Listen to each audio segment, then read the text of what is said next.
첫 시간은 다 함께 수행하는 시간입니다. 수행에 대해서 하는 내 말을 단지 하나의 소리다라고 알아차림하십시오. 내 입에서 나오는 소리가 아니라 여러분 귀에 들리는 소리로 알아차림하십시오. 편안히 앉으셔서 자기 자신에게 관심을 두십시오. 수행을 하는 가장 기본적인 마음의 자세는 자신에 대한 관심입니다. 바르게 관심 갖고 있다면 이미 바르게 수행하고 있는 것입니다. 자신에 대해서 생각만 해줘도 관심이 생깁니다. 자신이 무엇을 하고 있다라고 알아만 줘도 관심이 생깁니다.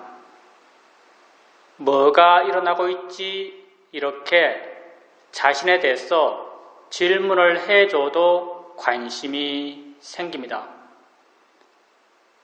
내가 내 자신에 대해서 관심을 갖게 되면 자연스럽게 알아지는 것들이 있습니다.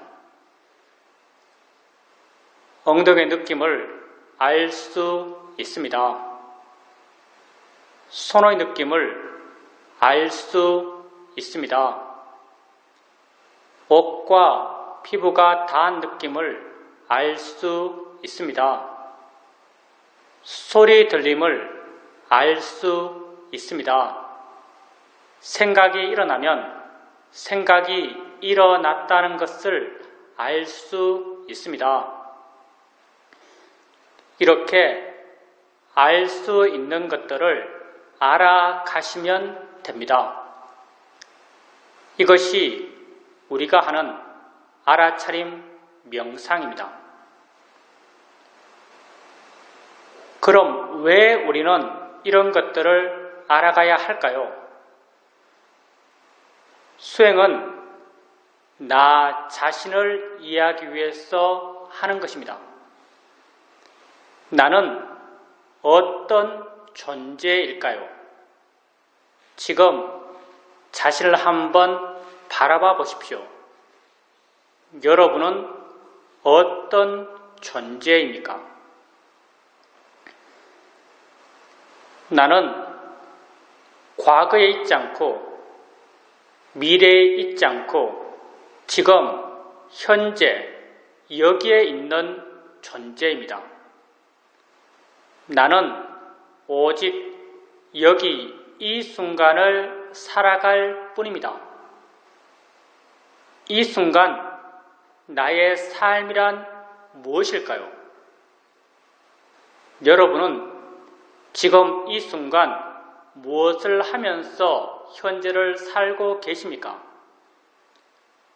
나는 보면서, 들으면서, 느끼면서, 생각하면서 이 순간을 살아갑니다. 그렇지만 보는 나, 듣는 나, 느끼는 나, 생각하는 내가 따로 있지 않습니다. 봄, 이 자체가 나의 삶입니다. 들음, 이 자체가 나의 존재입니다. 느낌의 진행, 이 자체가 내 삶의 진행입니다. 생각의 진행, 이 자체가 내 존재의 진행입니다. 나는 이 순간 일어나고 있는 6가지 감각기관, 눈, 코, 귀, 입, 몸, 마음에서의 알의 일어남의 존재입니다. 나는 지금 알아감으로 지금 살아간다라고 말할 수 있습니다. 나를 이해하기 위해서 이러한 알머의 진행, 존재의 진행을 알아가고 이해해 가야 합니다. 엉덩이에 느낌 있을 때 느낌 있다라고 아십시오. 느낌의 일어남이 곧 내 삶의 일어남입니다. 손에 느낌 있을 때 느낌 있다라고 아십시오. 손과 엉덩이란 것은 중요하지 않습니다. 왜냐하면 실제가 아니기 때문입니다. 불교에서 말해지는 모든 실제, 곧 법이라고 하는 것은 모두 다 알물 기준으로 정의된 것입니다. 나의 존재라고 하는 것이 이 순간 알머의 진행이기 때문에 이러한 알머의 진행에 진짜 있는 것, 실제 체험되는 것, 이걸 우린 실제, 법으로 정의합니다. 지금 여러분에겐 손의 느낌이 있습니다. 한번 보십시오. 여러분에게 실제 알아지는 것은 손입니까? 아니면 느낌입니까? 여러분에게 실제 알아지는 것은 느낌입니다. 손은 느낌을 통해서 해석된, 생각되어진 것입니다. 느낌을 실제라고 하고 손을 관념이라고 합니다. 실제 있는 느낌을 아십시오. 무엇의 어떤 느낌이 되었든 단지 느낌 있다라고 아십시오. 느낌을 단지 느낌이다라고 이해할 수 있다면 느낌이 만들어내는 모든 관념들, 손의 느낌, 엉덩이 느낌, 아픈 느낌, 괴로운 느낌, 이러한 모든 관념들로부터 우리는 자유로울 수 있습니다. 소리 있을 때 소리 있다라고 아십시오. 그 소리가 새 소리든 바람 소리든 자동차 소리든 그건 중요하지 않습니다. 왜냐하면 소리 들음에 있어서 새, 바람, 자동차란 것은 실제 하는 것이 아니기 때문입니다. 내가 집 안에 있으면서 자동차 소리를 들을 때 실제 아는 것은 소리입니다. 자동차는 소리를 통해서 생각되어진 것입니다. 실제 있는 소리를 아십시오. 무엇의 어떤 소리가 되었든 단지 소리 있다라고 아십시오.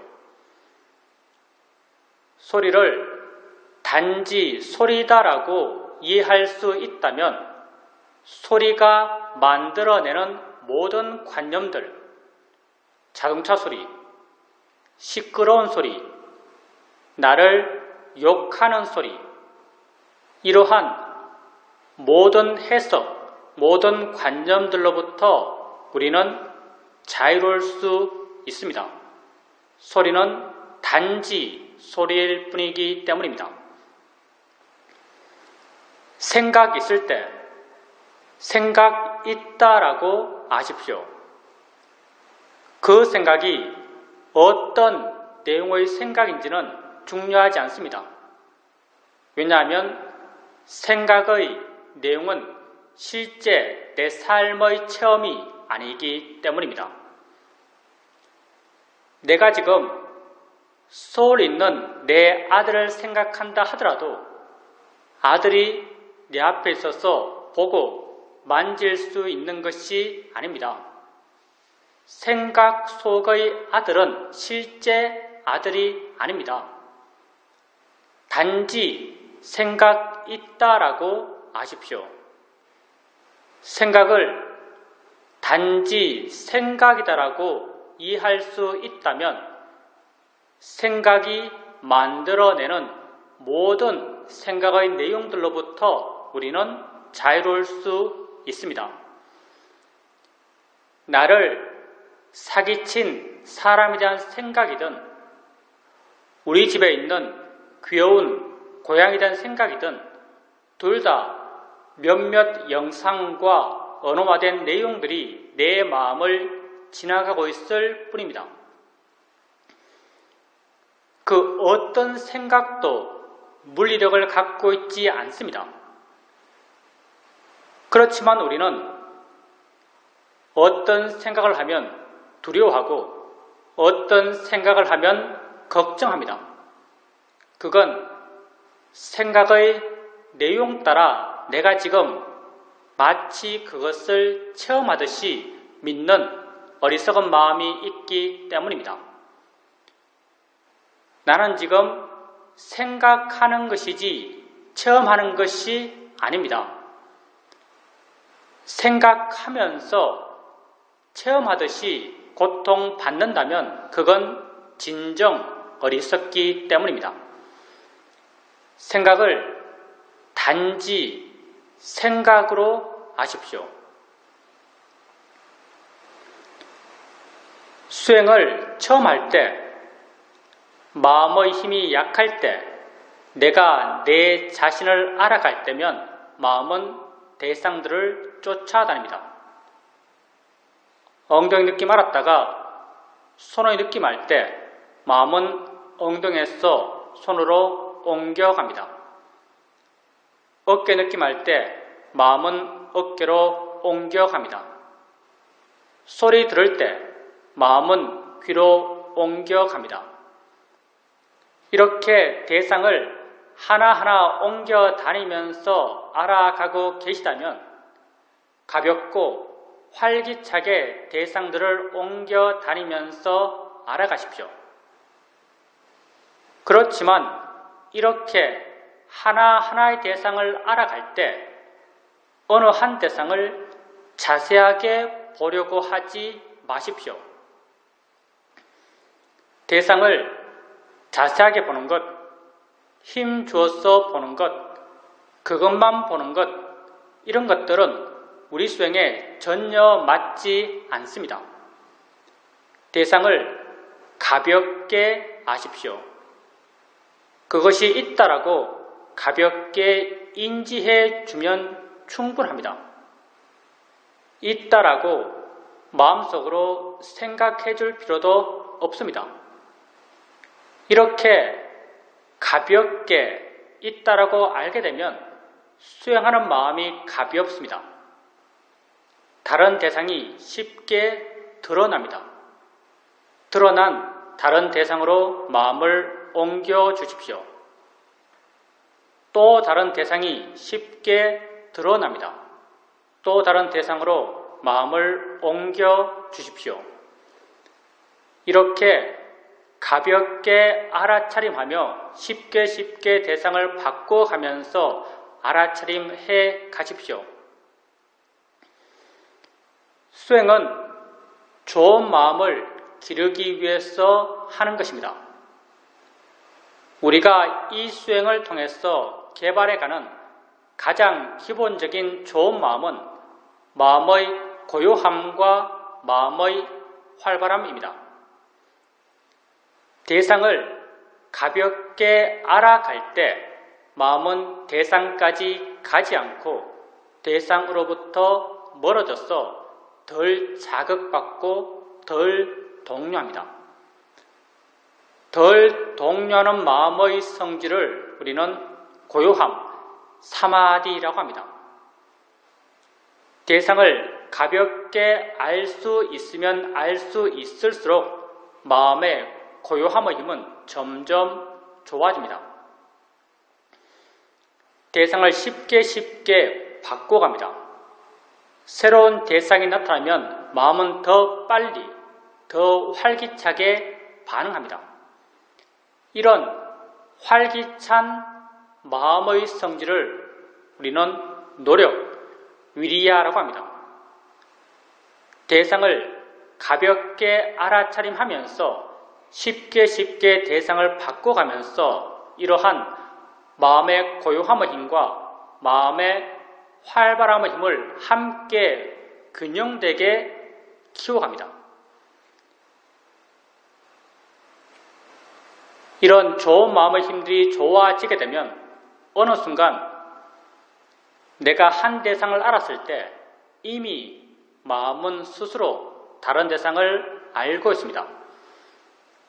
마음이 스스로 다른 대상으로 마음을 옮겨줍니다. 또 다른 대상이 이미 드러나 있습니다. 드러난 또 다른 대상으로 마음을 옮겨줍니다. 이렇게 마음이 스스로 대상으로 사후적으로 수동적으로 옮겨가며 있다라고 압니다. 수동적 알아차림이 점점 자연스러워지고 점점 빨라져 갑니다. 내가 한 대상을 띄엄띄엄 옮겨가며 알아갈 땐 그 대상을 옮겨 다니는 마음의 힘은 나의 힘처럼 느껴집니다. 수동적 알아차림이 점점 자연스러워지고 점점 빨라져 갈 때 그 대상들을 옮겨 다니는 마음의 힘은 나의 힘이 아닌 마음의 내재적 순발력처럼 느껴집니다. 수행에서 나의 개입, 나의 노력이 점점 줄어들어 가는 것입니다. 불교 수행의 바른 길을 말할 때 그 하나가 내가 줄어들어 가는 길이라고 말할 수 있습니다. 수동적 알아차림을 통해서 마음의 고요함의 힘과 마음의 활발함의 힘은 더욱 좋아져 갑니다. 이렇게 좋은 마음의 힘들이 좋아지게 되면 어느 순간 내가 알려는 마음을 전혀 내지 않는데도 여러 대상들이 자연스럽게 알아집니다. 나는 그 각각의 대상을 알려는 마음을 전혀 내지 않습니다. 각각의 대상들은 자신들의 고유한 성질대로 알아지고 있고 각각의 대상들과 함께 일어나는 각각의 마음들은 또한 자신들의 고유한 성질대로 알고 있습니다. 나는 단지 물러나서 이 여러 일어남들을 지켜볼 수 있습니다. 이렇게 물러나서 여러 일어남들을 단지 지켜볼 수 있을 때 조금씩 실제 하는 것에 대한 이해가 마음에 생겨납니다. 우리의 수행은 우리의 마음의 상태에 따라서 잘 된다라고 느껴지기도 하고 안 된다라고 느껴지기도 합니다. 주로 좌선할 때 마음은 쉽게 둔해지고 멍해지고 알아지는 것이 없다라고 느껴집니다. 이건 마음에 활발한 힘들이 줄어들었기 때문입니다. 이땐 질문을 통해서 마음의 활발함을 깨워줘야 합니다. 뭐가 일어나고 있지? 라고 자신에게 한번 물어보십시오. 순간 마음이 좀 넓어진 듯 밝아진 듯 느껴지면서 알지 못했던 뭔가가 드러날 것입니다. 이렇게 드러나는 것을 알아가며 수행해 가십시오. 질문하면서 수행하고 있다면 내게 실제 일어나는 것에 대해서 질문하면서 수행하고 있다면 수행을 바르게 하고 계신 것입니다. 이렇게 질문해도 마음이 깨어나지 않는다면 일어나서 걸으십시오. 걷게 되면 몸이 활발해지고 몸이 활발해지면 마음도 덩달아 함께 활발해집니다. 걸을 때 마음이 활발하기 때문에 알 수 있는 것들이 쉽게 드러납니다. 이런 드러나는 알 수 있는 것들을 알아가며 수행해 가십시오. 우리 수행에서 앉아서 하는 수행과 걸으면서 하는 수행의 수행적 비중은 50대 50입니다. 어떤 땐 마음이 아주 활발합니다. 마음 스스로가 이 대상, 저 대상들을 활기차게 알아가고 있습니다. 이렇게 마음이 스스로 활기차게 대상들을 알아갈 때 가끔 한 번씩 알겠다는 생각을 멈추어 보십시오. 가만히 한번 있어 보십시오. 내가 알겠다는 생각을 멈춰도 알림이 멈춰지지 않는다라는 것을 발견하실 것입니다. 내가 알려 하지 않아도 마음은 여전히 알고 있습니다. 왜 그럴까요? 내가 알아왔던 것이 아니기 때문입니다. 마음이 조건되어서 스스로 알아왔던 것이기 때문에 내가 알려 하지 않아도 알면 멈춰지질 않습니다. 내가 알려 하지 않는데도 알아질 땐 하나의 대상만이 알아지는 것이 아니라 여러 대상들이 자연스럽게 알아집니다. 나는 단지 물러나서 이 여러 일어남들을 지켜볼 수 있습니다. 이렇게 알려는 마음을 내지 않는데도 여러 대상들이 자연스럽게 알아지고 있고 마음의 힘이 좀 좋다라고 여겨질 때 알아지는 것을 향해서 아는가? 라고 스스로 한번 물어보십시오. 마음의 힘이 좋을 때 알아지는 것을 향해서 아는가? 라고 묻게 되면 마음에 안다는 것이 이해될 것입니다. 아는군이란 내적 수긍이 생겨납니다. 안다고 알면 마음을 아는 것입니다. 마음은 어느 곳에 고정적으로 있다고 말하지 않습니다. 마음은 일어나기 때문에 있다고 말하고 작용하기 때문에 있다고 말합니다. 마음을 안다는 것은 어디 있는 마음을 눈으로 보듯이 손으로 잡아서 알듯이 아는 것이 아닙니다. 마음을 안다는 것은 그렇게 작용한다라고 이해하는 것입니다. 작용 그 자체가 마음입니다. 작용한다라고 이해하면 바로 마음을 이해한 것입니다. 아는가? 라고 물었을 때 아는군이란 내적 수긍이 생겨난다면 바로 마음의 아는 작용을 이해한 것입니다. 이 마음의 아는 작용을 우리는 아는 마음이라고 이름 붙이고 있습니다. 이 마음의 이름이 비록 아는 마음이지만 이 마음은 대상이 무엇인지, 대상의 이름이 무엇인지, 대상의 가치가 어떤지를 아는 마음은 아닙니다.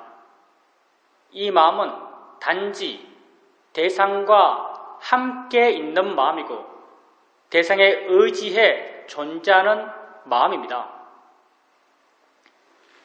소리 들을 때 내가 알고 있는 이 소리 혼자 존재하는 것이 아니라 소리와 더불어 함께 있는 다른 무엇이 있다라고 이해된다면 그건 소리 아는 마음을 이해한 것입니다.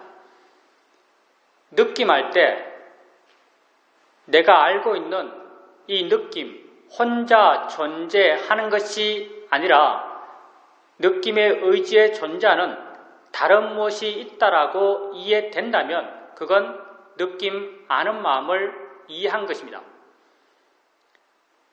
아는 마음은 내가 세상을 살아오면서 알아왔던 많은 것들과 그 기본적 성질이 전혀 다릅니다. 우리는 많은 것을 알면서 세상을 삽니다. 세상에서 우리가 알아왔던 것들은 모두 다 어떤 모양으로, 색깔로, 위치로, 리듬으로, 내용으로 우리에게 알아졌습니다. 우리가 세상에서 안 이런 모양, 색깔, 위치, 크기, 리듬, 내용들은 모두 다 관념입니다. 모두 다 나의 해석입니다. 내가 손의 느낌을 알 때 마치 손과 같은 것입니다. 내 알의 진행에 진짜 있는 것이 아닙니다. 내가 실제 처음 하는 것들이 아닙니다. 우리는 세상을 오직 관념만을 알면서 살아왔고 이 관념을 실제라고 믿으면서 살아왔습니다. 이것들을 실제라고 믿었기 때문에 우린 어떤 것에 대해선 조음의 가치를 부여하며 욕심내었고 어떤 것에 대해선 나쁨의 가치를 부여하며 화를 내왔습니다. 이렇게 욕심과 화의 굴레 속에서 우리는 고통받아 왔습니다. 아는 마음은 관념이 아닙니다. 아는 마음은 우리에게 진짜 있는 법입니다. 지금 여러분에겐 엉덩이에 느낌이 있습니다. 여러분은 어떻게 느낌 있다라고 말할 수 있을까요? 이 느낌을 알기 때문입니다. 느낌 아는 무엇이 분명히 있습니다. 느낌 아는 이 무엇은 어떤 모양인가요? 어떤 색깔인가요? 어디에 있나요? 얼마나 큰가요? 어떤 내용인가요? 우리는 말할 수 없습니다. 느낌을 안다는 그 성질과 작용은 분명하지만 그걸 모양으로, 색깔로, 위치로, 크기로, 관념적으로 묘사할 수 없습니다. 이걸 우린 파라마타, 실제, 법이라고 말합니다. 아는 마음은 실제하는 법입니다. 내 존재의 진행에 진짜 있는 것입니다. 아는 마음을 알아가면서 우리의 수행은 관념을 대상으로 했던 수행에서 진짜 내게 있는 법을 대상으로 한 수행으로 수행의 주제를 바꾸게 됩니다. 안다고 이해되면 자주 물으십시오.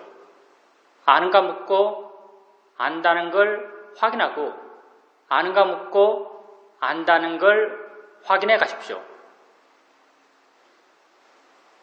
조금씩 마음 스스로가 아는 마음이 무엇인지, 어떻게 아는 마음을 알아차림해야 하는지, 어떻게 마음의 관심을 기울여야 하는지를 이해해 갈 것입니다.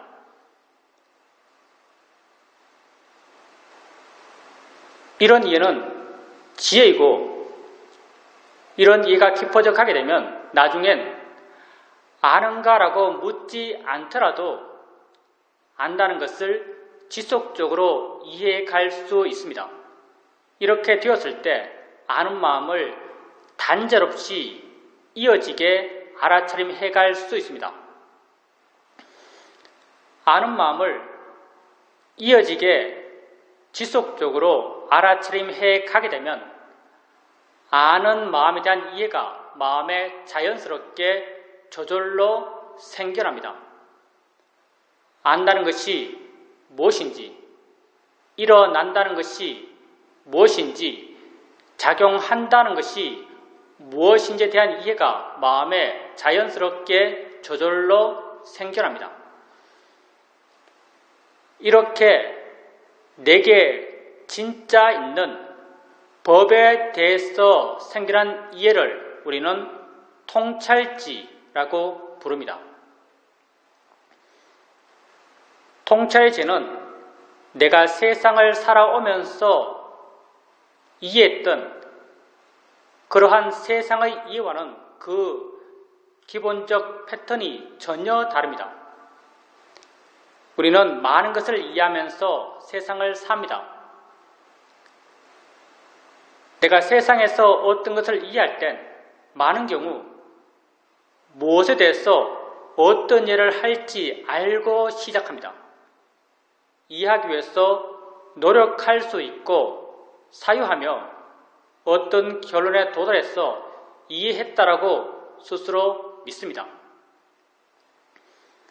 통찰의 죄는 전혀 이렇게 생기지 않습니다. 무엇에 대해서 어떤 일을 할지 모릅니다. 이해하기 위해서 노력할 수 없습니다. 많은 경우 이해해도 이해한 걸 모를 수 있습니다. 왜냐하면 통찰의 지혜는 마음이기 때문입니다. 마음은 내 것이 아닙니다. 마음은 자신이 일어날 수 있는 조건이 갖춰지면 스스로 생겨나서 자기 할 일을 스스로 해 나갑니다. 소리 있으면 소리 듣는 마음은 스스로 생겨나서 자기 일을 스스로 해 나갑니다. 닿으면 느끼는 마음은 스스로 생겨나서 자기 일을 스스로 해 나갑니다. 지혜의 마음 또한 자신이 일어날 수 있는 마음의 조건이 갖추어지면 스스로 생겨나서 자기 할 일을 스스로 해 나갑니다. 지혜의 마음이 하는 일은 언제나 마음을 가볍게 하고 밝게 하고 자유롭게 하고 기쁘게 하는 역할을 해 나갑니다. 따라서 우리가 수행을 하는 것은 지혜가 나기 위해서가 아닙니다. 지혜 날 수 있는 마음의 조건을 만들기 위해서입니다. 지혜 날 수 있는 마음의 조건을 만들기 위해서 지속적으로 해 나가는 것은 알아차림입니다. 내게 일어나는 것, 내게 알아지는 것을 알아차림하고 알아차림해 갑니다. 알아차리는 마음의 힘이 점점 좋아져 갑니다. 알아차린 것에 대해서 바른 알아차림의 마음의 힘이 점점 좋아지게 되면 마음은 알아차려지는 대상으로부터 점점 멀어집니다. 가볍고 활기차게 대상들을 알아차림해 가게 되면 알아지는 것으로부터 마음은 자연스럽게 멀어져 갑니다. 마음은 대상으로부터 덜 자극받고 덜 동요합니다. 덜 동요한 이 마음을 우리는 고요함, 사마디라고 합니다.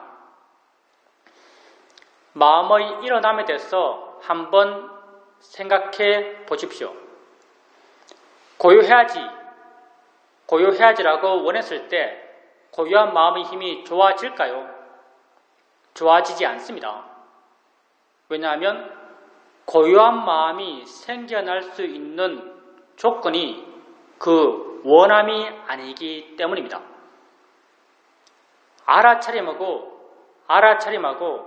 알아차림해 가게 되면 마음은 저절로 고요해집니다. 왜냐하면 고요한 마음이 생겨날 수 있는 바른 원인이 지속적인 알아차림이기 때문입니다. 이렇게 알아차림의 마음, 고요함의 마음의 힘이 좋아지게 되면 있는 것을 있는 그대로 볼 수 있습니다. 마음이 고요해지면, 마음이 차분해지면 있는 것을 있는 그대로 볼 수 있습니다. 안다는 것을 있는 그대로 볼 수 있게 되면 안다는 것이 신기합니다. 어떻게 알까요? 무엇이 알까요? 어디에서 알까요? 마음엔 자연스럽게 이런 신기함, 알고 싶어하는 마음, 궁금한 마음이 일어납니다. 이런 신기함, 알고 싶어하는 마음들은 다 지혜의 마음의 성질들입니다. 고요한 마음을 원인으로 지혜의 마음의 힘이 점점 좋아집니다. 마음에 지혜가 있게 되면 그 순간에 가치, 보람, 확신의 마음이 생겨납니다. 마음이 굳건해집니다. 이 마음을 우리는 신심이라고 이름 붙이고 있습니다. 마음에 신심이 있게 되면 하고자 하는 마음의 에너지가 강해집니다. 이 마음을 우리는 노력이라고 이름 붙이고 있습니다. 노력의 마음의 힘이 좋아지게 되면 알아차림하고자 하는 마음의 힘 또한 함께 좋아져 갑니다. 이 5가지 마음, 알아차림, 고요함, 지혜, 신심, 노력의 마음을 경전에선 오력이라고 함께 묶어 부르고 있습니다. 이 오력의 마음들은 각자 개별적으로 따로따로 존재하는 마음들이 아닙니다. 모두 다 원인과 결과의 관계로 서로 엮여 있는 마음들입니다. 이 5가지 마음 가운데 우리가 주도적으로 지속적으로 일으켜 갈 수 있는 마음은 알아차림 뿐입니다. 그래서 우리가 하는 수행을 알아차림 명상, 사티파타나라고 부릅니다.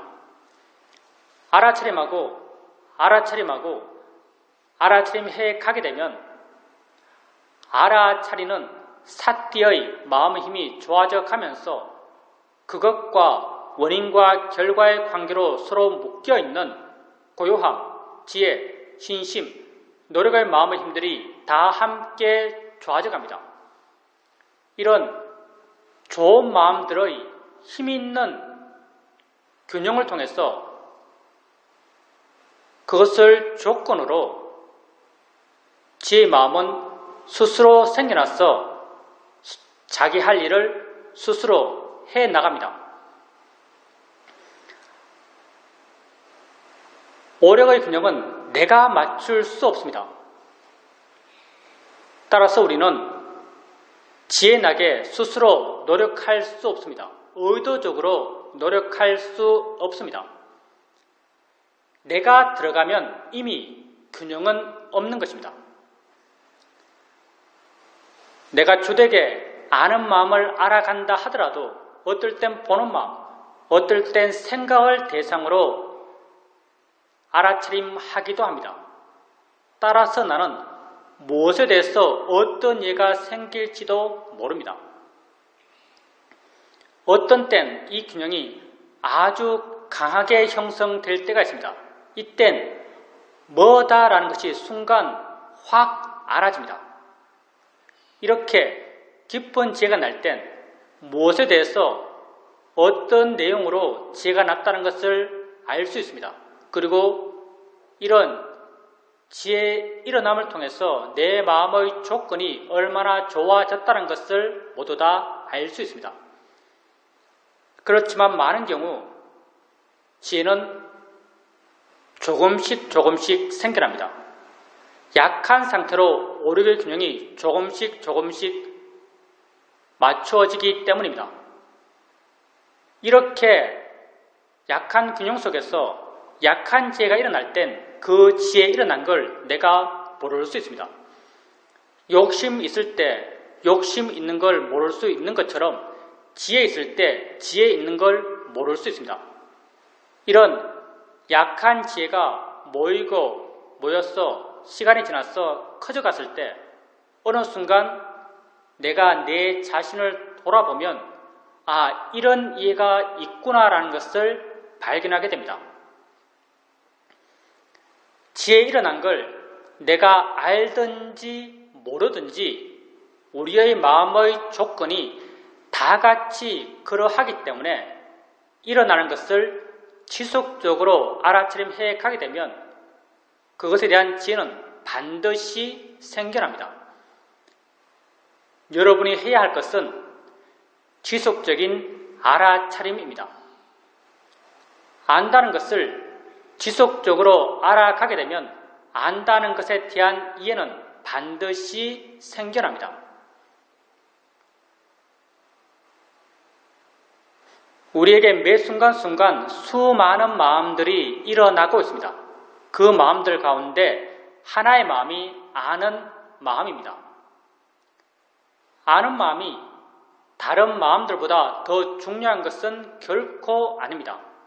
단지 우리 수행에 좀 더 유익한 수행의 주제이기 때문에 우린 아는 마음을 주된 대상 삼아서 수행해 갈 뿐입니다. 안다는 것에 대한 이해가 점점 깊어져 가게 되면 다른 모든 마음에 대한 이해가 더불어 함께 깊어져 갑니다. 마음의 기본적 성질들은 다 같기 때문입니다. 그 일어남의 성질, 그 작용함의 성질, 그 대상에 의지함의 성질들이 다 같기 때문에 한 마음에 대한 이해가 깊어지면 다른 모든 마음에 대한 이해 또한 더불어 함께 깊어져 갑니다.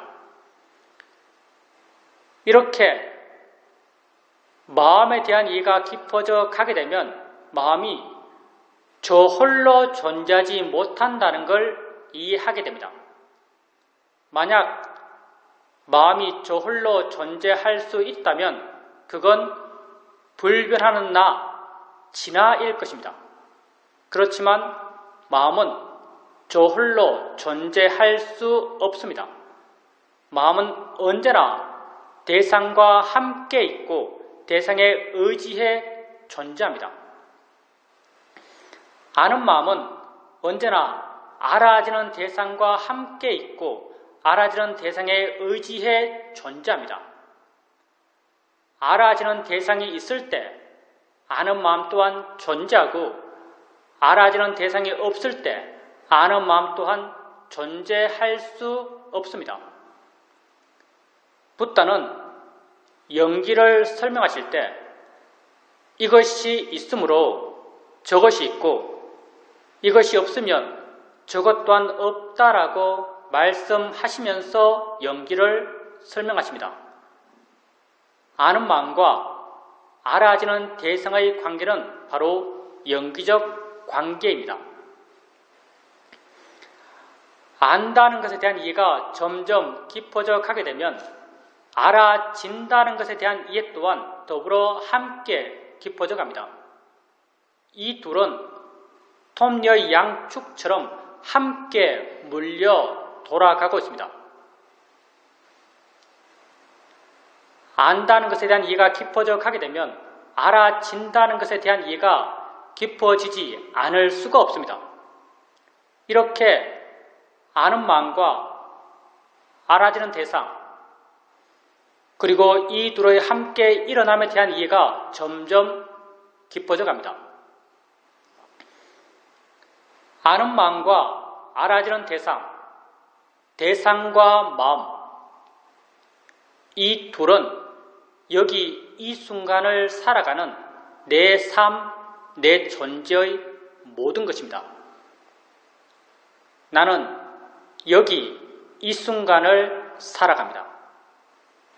이 순간 나의 삶이란 이 순간 나의 삶입니다. 나는 알아감으로 살아가는 것입니다. 이러한 알의 일어남은 눈, 코, 귀, 입, 몸, 마음 6가지 감각 기관에서 지금 일어나고 있습니다. 우린 6가지 감각기관에서의 알머의 일어남으로 이 순간을 살아가는 것입니다. 6가지 감각기관에서의 알머의 일어남, 이것이 곧 나 자신입니다. 그런데 이 6가지 감각기관에서의 모든 알머의 일어남은 다 대상과 마음의 함께 일어남입니다. 우린 보면서 여기 이 순간을 살아갑니다. 봄의 일어남은 무엇 하나가 있어서 가능한 것이 아닙니다. 보여지는 대상이 있고 보는 마음이 있어서 이 둘이 서로 어울려 연기적으로 함께 일어나며 봄이 가능합니다. 대상과 마음의 함께 일어남입니다. 들으면서 여기 이 순간을 살아갑니다. 들음의 일어남 또한 무엇 하나가 있어서 가능한 것이 아닙니다. 들려지는 소리가 있고 듣는 마음이 있어서 이들이 서로 어울려 함께 일어나며 들음이 가능합니다. 대상과 마음의 함께 일어남입니다. 6가지 감각기관에서의 모든 알의 일어남은 다 대상과 마음의 함께 일어남입니다. 이 모든 알의 일어남은 아는 마음과 알아지는 대상의 함께 일어남과 같은 연기 구조입니다. 안다는 것과 알아진다는 것, 이 둘의 함께 일어남에 대한 이해가 점점 깊어져 가면서 다른 모든 알의 일어남, 다른 모든 6가지 감각기관에서의 알의 일어남에 대한 이해 또한 더불어 함께 깊어져 갑니다. 이렇게 나는 6가지 감각기관에서의 알의 일어남으로 이 현재를 살아가는 나 자신에 대한 이해를 점점 깊이 해 나가게 됩니다. 나는 이 순간 알의 일어남의 존재입니다. 내겐 수많은 암들이 일어나고 있습니다. 이 모든 알은 연기 구조 속에서 대상과 마음의 함께 일어남 속에서 일어나고 있습니다. 나는 이 수많은 암 하나하나를 따로따로 이해하려 하지 않습니다. 내가 주되게 이해해 가고자 하는 것은 아는 마음과 알아지는 대상의 함께 일어남입니다. 아는 마음과 알아지는 대상의 함께 일어남을 이해할 수 있다면 다른 모든 알의 일어남에 대한 이해는 저절로 생겨나기 때문입니다. 아는 마음과 알아지는 대상, 이 둘은 연기적으로 묶여 있습니다. 한쪽에 대한 이해가 깊어지면 다른 쪽에 대한 이해가 깊어지지 않을 수가 없습니다. 나는 이 둘 가운데 마음적인 아는 마음 쪽을 이해해 가고자 합니다. 그래서 우리 수행을 심념처라고 부르기도 합니다. 아는 마음에 대한 이해가 깊어지면 알아지는 대상에 대한 이해는 저절로 깊어지고 이 둘의 함께 일어남에 대한 이해가 깊어지면 다른 모든 알의 일어남에 대한 이해는 저절로 깊어져 갑니다. 아는 마음은 실제하는 법입니다. 실제하는 법은 보통의 마음에게 잘 이해되지 않습니다.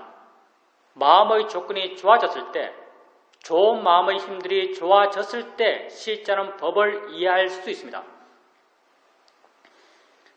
이런 좋은 마음의 힘을 키워가기 위해서 우리는 지속적으로 알아차림을 해왔던 것입니다. 마음의 조건이 안 좋았을 땐 하나하나의 대상을 띄엄띄엄 알아차림할 수 있었습니다.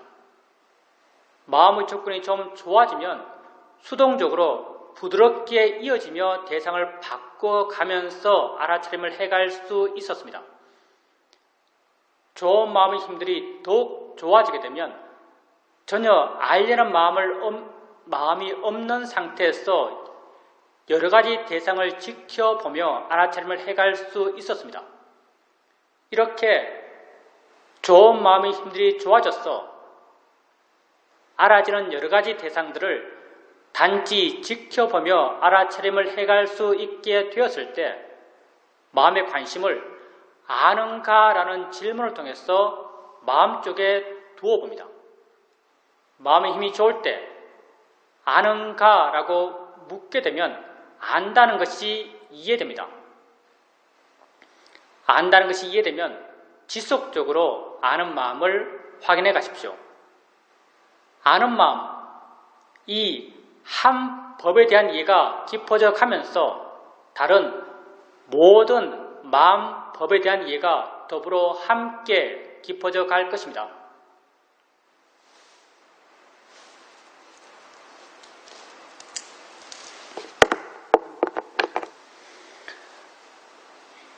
수행을 하는 데 있어서는 어떻게 수행하는 것보다 더욱 중요한 것이 어떤 마음으로 수행하는가입니다.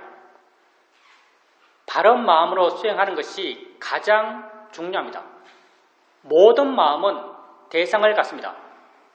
바른 마음 또한 대상에 대한 바른 마음입니다.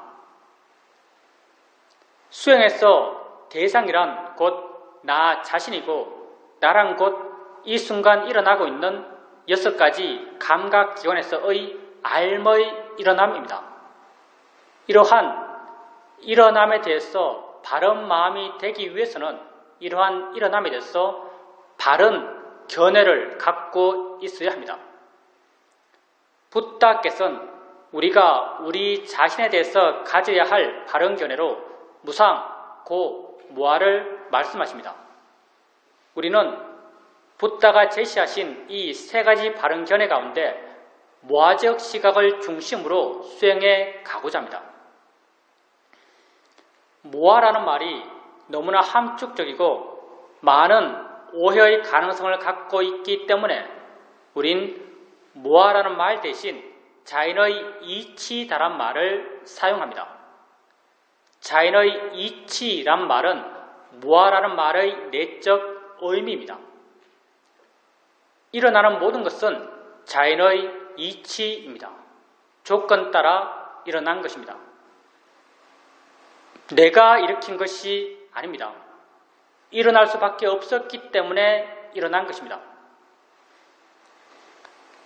바닥에 손을 대면 느낌이 일어납니다. 느끼지 않겠다 하더라도 느끼지 않을 수가 없습니다. 누가 느낄까요? 느끼는 마음이 느낍니다. 닿기 전에 느끼는 마음은 있었을까요? 닿기 전에 느끼는 마음은 없었습니다. 닿는 순간 그 다음을 조건으로 느끼는 마음이 저절로 생겨납니다. 생겨나서 자기 할 일을 스스로 해나갑니다. 나는 이러한 느낌의 일어남과 느낌의 진행을 통제할 수 없습니다. 느낌의 일어남은 자인의 이치로 일어난 것입니다. 느낌을 알아갈 때 자인의 이치다란 바른 견해가 수행하는 마음에 있어야 합니다. 눈을 뜨면 봅니다. 안 볼 수가 없습니다. 소리 있으면 듣습니다. 날 욕하는 소리도 나는 들어야 합니다. 내가 듣는 것이 아니기 때문입니다. 냄새 나는 것 코 가까이 오면 냄새 납니다. 맛 나는 것 입에 넣으면 맛이 납니다. 모를 수가 없습니다. 생각할 것이 있으면 마음은 생각합니다. 생각하지 말아야지라고 해서 생각하지 않을 수 있을까요? 내가 어떤 사람에게 아주 강하게 화가 났습니다. 돌아서서 홀로 되었는데도 나는 여전히 그 사람 생각하며 화내며 괴로워하고 있습니다. 이때 우린 종종 이런 판단을 합니다. 그 사람과 이미 헤어졌고 그 사람은 지금 내 앞에 있지 않는데 나 혼자 화내며 나 혼자 괴로워하는 것은 나만 손해다. 그 사람 생각 그만하자. 이렇게 결심합니다. 이렇게 결심했을 때 그 사람 생각을 그만둘 수 있던가요? 우리는 그만둘 수 없습니다. 내가 하기 싫은 생각, 하면 괴로운 생각, 하지 않겠다라고 결심한 생각을 나는 안 할 수가 없습니다. 왜냐하면 생각을 내가 하는 것이 아니기 때문입니다. 그 사람과 관련된 마음의 조건이 이미 강하게 형성되어 있고 그 조건 속에서 생각하는 마음이 스스로 생겨나서 생각하는 일을 스스로 해 나가기 때문에 나는 그 생각의 일어남을 통제할 수 없습니다. 생각의 일어남 또한 자연의 이치로 일어난 것입니다. 생각을 알아갈 때 자연의 이치에 따른 바른 견해가 수행하는 마음에 있어야 합니다. 자신에게 일어나는 것을 알아가면서 자연의 이치에 따른 바른 견해를 자주자주 생각으로 일으켜 주십시오. 우린 또 여러분에게 알 수 있는 모든 것은 단지 대상일 뿐이다란 바른 견해를 제시합니다. 단지 대상일 뿐입니다. 여러분이 좋아하고 싫어하고 미워하고 화내는 것들은 다 관념들입니다. 여러분이 화낼 필요도 좋아할 필요도 미워할 필요도 없는 것들입니다. 단지 알아지는 것으로 단지 대상으로 아십시오. 수행을 해가면서 자신에게 일어나는 것을 알아가면서 자연의 이치다, 대상일 뿐이다란 바른 견해를 자주자주 일으켜 주십시오. 조금씩 마음 스스로가 왜 자연의 이치인지, 왜 대상인지를 이해해 갈 것입니다. 이런 이해는 지혜이고, 지혜는 생겨나면 자기 할 일을 스스로 해 나갑니다. 오래 앉아 있게 되면 다리가 아픕니다. 아프다라고 해석되는 이 느낌을 알면서 자연의 이치야, 대상일 뿐이야란 바른 견해를 일으켜 줍니다. 순간 마음은 그 느낌으로부터 좀 물러난 듯 느껴지고 가벼워진 듯 밝아진 듯 느껴집니다. 바른 견해의 지혜가 마음의 상태를 물러난 마음, 가벼운 마음, 부드러운 마음, 밝은 마음의 상태로 바꾸어 놓습니다. 이렇게 지혜로 인해서 바뀌어진 마음을 우리는 바른 마음이라고 말합니다. 수행하는 마음이 바르게 되었을 때 바르게 알아차림할 수 있고 바른 이해가 생겨날 수 있습니다. 항상 바른 견해가 있도록 하십시오. 누가 우리에게 이 수행에서 가장 중요한 한 가지는 무엇입니까? 라고 묻는다면 우린 언제나 한결같이 바른 견해다라고 말합니다. 바른 견해가 있을 때 수행하는 것이고 바른 견해가 없을 때 수행하지 않는 것입니다. 항상 자기 자신에게 관심을 두십시오. 내가 내 밖에 있다고 믿는 세상, 실제 있다고 믿는 세상, 그 모양들, 그 색깔들, 그 형태들, 그 이름들, 그 누구들 다 관념들입니다. 내 진실한 삶에 실제하지 않는 것들입니다. 다 여러분이 해석해서 만들어낸 세상입니다. 여러분은 여러분이 해석한 세상 속에서 살고 있습니다. 자신 이외에 무엇에 관심 두겠습니까? 자신에게 관심을 두십시오. 나는 이 순간 일어나고 있는 6가지 감각기관에서의 알의 일어남의 존재입니다. 이러한 일어남을 자연의 이치다, 대상일 뿐이다란 바른 견해를 일으켜 줘 가면서 알아차림해 가십시오. 수행하는 마음이 점점 좋아져 가면서 그 일어남에 대한 이해가 마음에 자연스럽게 생겨납니다. 봄에 대한 이해는 보여지는 것으로부터 나를 자유롭게 합니다. 들음에 대한 이해는 들려지는 것으로부터 나를 자유롭게 합니다. 생각에 대한 이해는 생각되어지는 것으로부터 나를 자유롭게 합니다. 지혜가 여러분을 자유롭게 해갈 것입니다. 자신에게 관심을 갖고 바른 견해를 일으켜 주어 가면서 자신에게 일어나는 것들을 알아가십시오.